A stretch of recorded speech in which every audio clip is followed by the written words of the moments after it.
Hey everybody, welcome to Obscurities and Miniatures. Real quick today, wanted to point out, in case you weren't aware, Westfalia Miniatures is offering up what they would like to call their inaugural Trench Stench.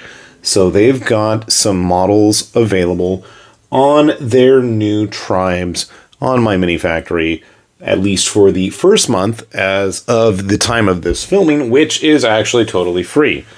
If that sounds good to you, obviously click that link. If you're finding this after the fact, then never fear, because you can probably still get this stuff on a discount or have it included with any subsequent, models that they're offering up. But let's talk about the Trench Stench Cadaver core.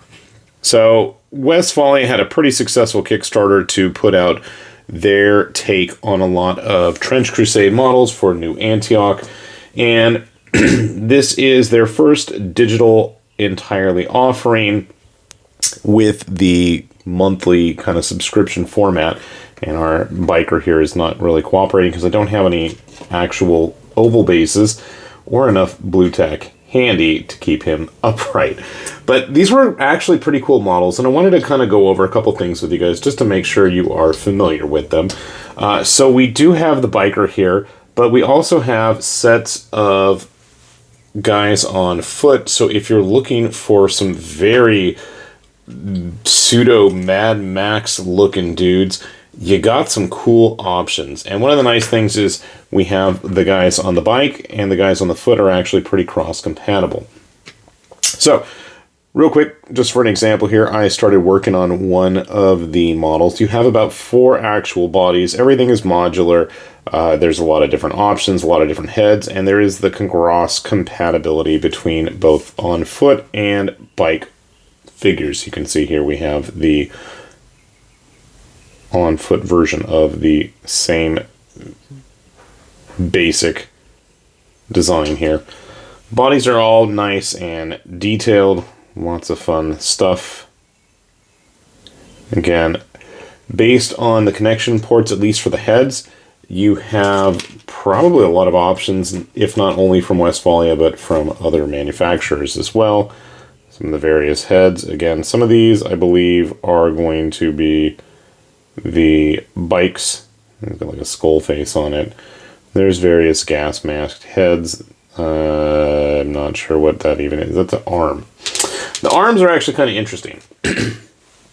So, when you get around to the arms, they have this kind of L-shaped bracket design, which is kind of neat because these are actually designed for all of their coats. So you can see here, it's basically going to be a nice bloop, slot them in, and you're good to go. So with my one-armed Mad Max type guy here with the sawed-off shotgun, who I inadvertently forgot to print out a left arm for.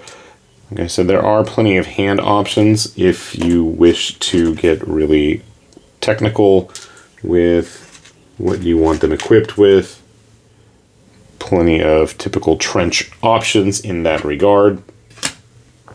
We also have just traditional straightforward arms, pointing down or pointing out. Also quite a variety of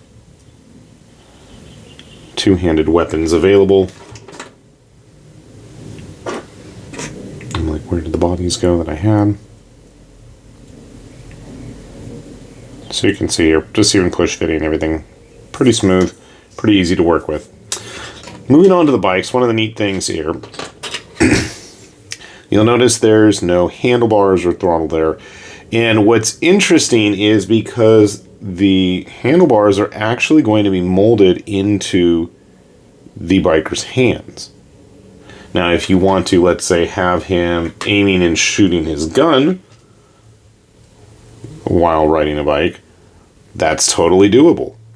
And what you're going to do is basically make sure that when you print him, you're going to have an option for the handlebars to be attached to one side or the other, or centered, so that way you can then model it correctly, and then there are handlebars to actually just glue on and attach. That's going to be a bit of a stickler in terms of just making sure it fits, but I'm sure you guys can get that all sorted out yourselves.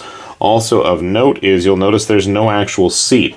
That's because it's molded onto the rider, but if you wanted, for whatever reason, dioramas, what have you, that is an option to just have a separate seat.